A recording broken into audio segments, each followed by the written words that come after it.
y otra de la Comisión Nacional de Derechos Humanos contra el Código de Comercio, muy interesante tesis, donde dijimos que por vía indirecta podíamos nosotros revisar si las leyes emitidas por los congresos de la Unión, la Asamblea Legislativa o las legislaturas de los estados eran o no contrarias a un tratado internacional. Esto evidentemente se dio antes de la reforma de junio del año pasado, que como todos ustedes saben, señaló en el artículo primero la posibilidad de que los tratados internacionales en materia de derechos humanos jugaran un papel diferente en términos de la constitucionalidad o del control de constitucionalidad. Si hiciéramos un corte hasta el 26 de enero de este año, yo quiero insistir en la tesis que he mencionado y que muy rápidamente les he dado las cifras para no cansarlos, y es que de verdad ha habido una subutilización o una utilización muy deficiente de las acciones de inconstitucionalidad como un medio de tratar de generar o la invalidez de plano de las disposiciones emitidas por los órganos legislativos mencionados en lo que se refiere claramente a violaciones a derechos humanos, o, si no, la declaración de invalidez, si la producción de criterios que permitan orientar la manera en que se van a aplicar disposiciones constitucionales, obviamente en beneficio o el desarrollo de los derechos fundamentales. ¿Qué sucedió en junio del año pasado? Se hizo, yo creo que una de las reformas constitucionales más importantes que ha vivido nuestro país. Se publicó en el Diario Oficial en esa fecha, una de las reformas más importantes, a mi juicio, que hemos tenido en la historia. ¿Por qué? Porque se estableció en el artículo primero, y solo con él me voy a quedar, la posibilidad de que en nuestro país se realice control de regularidad constitucional por los derechos constitucionales, los derechos humanos que están contenidos en la Constitución, o por los derechos humanos que están contenidos en cualquier tratado que hubiere celebrado el Estado mexicano. Y esto es extraordinariamente importante. ¿Por qué? Porque hoy, primordialmente a través del juicio de amparo, pero también de las controversias en alguna medida y claramente en las acciones de inconstitucionalidad, la Suprema Corte de Justicia en las acciones y los jueces y magistrados federales y la Suprema Corte en el amparo, podemos determinar que es inválida una disposición legal que fuere contraria a lo que establece la Constitución o los tratados internacionales. O bien, si no fuera inválida, podemos nosotros, y este es un asunto de extraordinaria importancia, la discusión del Pleno del día de ayer y es la discusión que vamos a tener el día de mañana, podemos generar la interpretación más favorable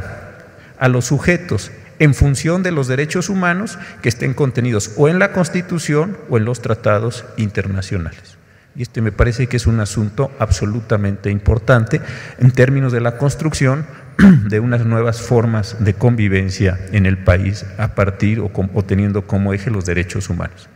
¿Qué puede entonces acontecer en los próximos años? Puede acontecer que las personas vengan a la Suprema Corte de Justicia. Cuando vengan a la Suprema Corte de Justicia o, insisto, a los tribunales federales en amparo,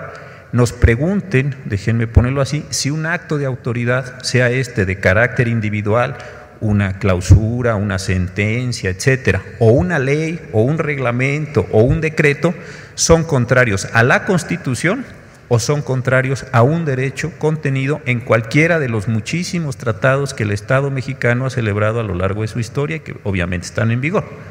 Entonces, pudiéramos aplicar la Constitución o el tratado para darle protección a esas personas. Pero también en las acciones de inconstitucionalidad podríamos encontrar o una razón específica de invalidez de una disposición legal por tener el tratado una jerarquía superior a la ley, o podríamos encontrar la interpretación más favorable en este caso concreto. Y este entonces me parece que es un mecanismo extraordinariamente poderoso para que las comisiones, la nacional y las estatales, no solo estén emitiendo recomendaciones, y después voy a hacer un comentario un poco crítico sobre esto, sino estén buscando la manera de coadyuvar o de participar muy activamente en la producción de criterios que ordenen, que racionalicen, que maticen, que den directrices en materia de derechos humanos y, muy importante, en la forma como las leyes se tienen que estar aplicando. Porque insisto, y por eso quise recalcar esto, no se trata siempre de litigar para tirar la ley, déjenme ponerlo así en un término coloquial. Se trata de litigar también para obtener criterios orientadores sobre la forma como la ley se va a aplicar. Y esto es muy importante por la posición constitucional y que tiene la Suprema Corte en el orden jurídico mexicano. Yo creo que esto es de verdad muy importante. A mi parecer, la primera época de la Comisión Nacional y de las locales se enfocó, dadas las situaciones graves que vivíamos en ese momento en el país, o las situaciones particulares que vivíamos en ese momento en el país, porque ahora también son graves, a emitir recomendaciones muy puntuales respecto de actos muy concretos de las autoridades que estaban violando derechos humanos, particularmente cuestiones de tortura, como recordamos todos en la Fundación en el año 90, el caso de Norma Corona, etcétera.